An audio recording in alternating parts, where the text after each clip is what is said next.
విశ్వక్సేన్ హీరోగా నటించిన లైలా సినిమా రేపు రిలీజ్ అవుతుంది. దాంతోపాటు బాయ్కాట్ లైలా అంటూ ట్రెండ్ అవుతుంది. నిజంగా ఒక ఫంక్షన్లో జరిగిన ఏదైతే తప్పుందో దాంతో సినిమా మొత్తాన్ని బాయ్కాట్ చేస్తామని చెప్పి సోషల్ మీడియాలో ట్రెండ్ చేస్తుంది వైఎస్ఆర్ కాంగ్రెస్ పార్టీ, దాంతోపాటు వాళ్ళ అభిమానులు. ఇంతకీ యాత్ర 2ని హిట్ చేయలేని, దాన్ని సూపర్ హిట్ చేయలేని, 100 రోజులు నడిపించలేని వైఎస్ఆర్ కాంగ్రెస్ పార్టీ, దాంతోపాటు YSR Congress party social media team నిజంగా లైలాని స్లాప్ చేస్తుందా, లైలాని బాయ్కాట్ చేస్తుందా? ఈ విషయాలు మనతో మాట్లాడటానికి నట్టి కుమార్ గారు ఉన్నారు. సార్తో మాట్లాడతాం, మరి విషయాలు చూస్తున్నాం. నమస్కారం. యాత్ర 2 అనే సినిమాని హిట్ చేసుకోలేని వైఎస్ఆర్ కాంగ్రెస్ పార్టీ కానీ, YSR Congress party social media కానీ వాళ్ళకి నచ్చని వాళ్ళ సినిమాని ఫ్లాప్ చేస్తాం, బాయ్కాట్ చేస్తాం అని చెప్తున్నారు. నిజంగా రేపు లైలా రిలీజ్ కాబోతుంది. సినిమా చూడబోతున్నారా మీరు? నేను ఒకటండి, 2 విషయాలు చెప్తా. సినిమా బాగుంటే ఎవరు ఆపలేరు, బాగులేకపోతే ఎవరు ఎంత పబ్లిసిటీ చేసినా అది జరగని పని. నెంబర్ 1. నెంబర్ 2, వాళ్ళు బాయ్కాట్ చేస్తున్నప్పుడు మీరు యాత్ర 2 అన్నారు, యాత్ర 2 అన్నారు. యాత్రలో నేనే సినిమా వేసాను, మా థియేటర్లోనే. అక్కడ లోకల్గా ఉన్న ఎమ్మెల్యేలే 10 టికెట్లు కొనలే. లోకల్గా ఉన్న ఎమ్మెల్యేలు కొనలే టికెట్లు. జగన్మోహన్ రెడ్డి గారు ఇచ్చిన టికెట్లు ఇచ్చిన ఎమ్మెల్యేలు కొనలే, రేపు ఇవ్వబోతున్న ఎమ్మెల్యేలు కొనలే టికెట్లు. నేను చెప్పా, బాబు సినిమా కంటే ఆ థియేటర్లోకి సినిమాకి కార్యకర్తలు రారండి. ఎందుకంటే కార్యకర్తలు వచ్చి సినిమా చూసి వాళ్ళ డబ్బులు వేస్ట్ చేసుకునే బదులు బాగుంటే సినిమా చూస్తారు, లేదనుకుంటే మనం డబ్బు ఇస్తాం, బిర్యానీ ఇస్తామన్నా కూడా సినిమా చూడరండి. ఇది మనకి జరుగుతున్న సిచ్యువేషన్. కనుక సినిమా కంటెంట్ బాగుంటే ఎవరు ఆపలేరు, కంటెంట్ బాగోలేకపోతే ఎంత పబ్లిసిటీ చేసినా అవ్వదు. మీరు వ్యూహం సినిమా ఏం చూసారండి జనాలు?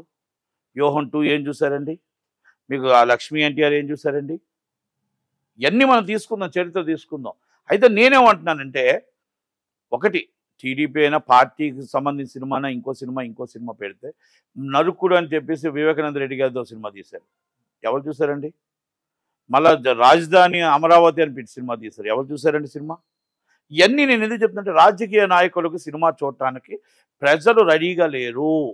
రాజకీయాలు మీరు చేస్తుంటే యూట్యూబ్లో చూడటమే తప్ప మీరు జనాలు ప్రత్యక్షంగా వచ్చి థియేటర్లో చేయడానికి ఎవరో రెడీగా లేరు.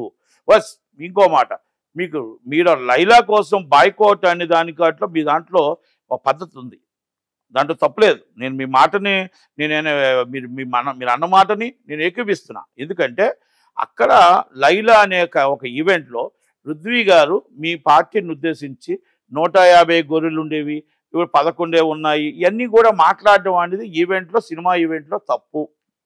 దాన్ని మీ పార్టీని ఉద్దేశించి మాట్లాడడం అనేది ఒక ఈవెంట్లో, బయట ఈవెంట్లో రాజకీయం మాట్లాడడం తప్పు. దాన్ని మీరు పూర్తిగా ఖండిస్తూ మీరు ఈ మాట అన్న దాంట్లో తప్పేం లేదు. దాంట్లో నేనేమి మీ తప్పు అని నేను అనట్లా. ఎందుకంటే రెచ్చగొట్టింది ఈవెంట్లో ఒక రుద్వే గారు, దాన్ని మీరు బాధపడింది మీరు, మా నాయకుడిని అంటారా అని బాధపడింది మీరు. అలాగే దానికి మళ్ళీ వెంటనే వివరణ ఇచ్చారు.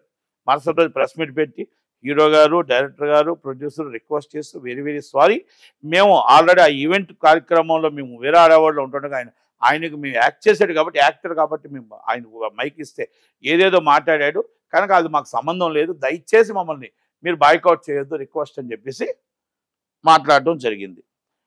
నేను వైసీపీ నాయకులు నా రిక్వెస్ట్ ఏంటంటే, సినిమాని సినిమాలాగానే చూడాలి, సినిమాని ఎట్టి పరిస్థితుల్లో ఎవరు కూడా కించపరచకూడదు. కానీ ఆ మాట్లాడిన మాటలకి, అది రుద్వి గారు ఆ మాట్లాడిన మాటలు తప్పే. రాజకీయాలుగా ఆయన ఇంకో ప్లాట్ఫామ్ మాట్లాడి ఉండాల్సింది. మీరు 100% దాంట్లో రియాక్ట్ అవ్వడంలో తప్పలేదు.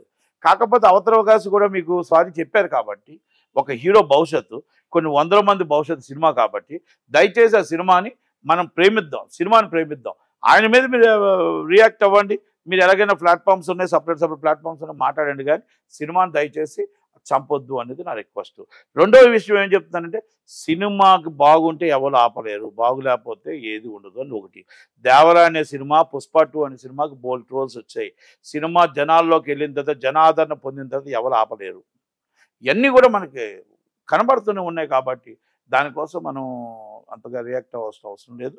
కనుక ఆ వ్యాఖ్యలు ఎప్పుడు కూడా రాజకీయ నాయకులు అందరూ కూడా సినిమా ఈవెంట్లో మనల్ని గెస్ట్గా పిలుస్తారు. పెద్దవాళ్ళు చిన్నవాళ్ళు నేను చెప్తున్నాను, మనల్ని గెస్ట్గా పిలిచి 10 టికెట్లు మన వల్ల రావాలని చెప్పాలి తప్ప, ఆ సినిమా కోసం చెప్పాలి తప్ప, ఆ సినిమా హీరో కోసం చెప్పాలి తప్ప, డైరెక్టర్ కోసం చెప్పాలి తప్ప, మీరు ఏదో మొత్తం మీ ఇష్టం వచ్చినట్టు మన సొంతంది అక్కడ మనం మాట్లాడడం, వాళ్ళకి ఇబ్బంది పెట్టే విధంగా మనం మాట్లాడకూడదు అనేది మాత్రం మీకు వినిపిస్తున్నాను. దయచేసి మీరు అన్ని అర్థం చేసుకోండి. మీరు రాజకీయ నాయకులకి సినిమా ఈవెంట్కి మీకు ఏం సంబంధం అండి? మీరు యాక్ట్ చేశారు, యాక్ట్ చేసినట్టు మాట్లాడండి. పెద్దలు ఎవరైనా సరే, చిరంజీవి గారు కూడా ఆ ప్రోగ్రాంలో అది మాట్లాడకూడదు, అనుకోకుండా వచ్చింది. కానీ ఆ ఈవెంట్ ప్రోగ్రాంలో దయచేసి మాట్లాడకూడదు, రాజకీయాలు మాట్లాడకూడదు. ఇంతకుముందు కూడా చాలా రాజకీయం మాట్లాడి సినిమాని ఇబ్బంది పెట్టకూడదు. అంటే ఒక వర్గానికి చెందిన సినిమా కాదు, అందరూ చూస్తేనే సినిమా అవుతుంది. ఒక పార్టీకి చెందిన సినిమా కాదు, అందరూ చూస్తేనే సినిమా అవుతుంది.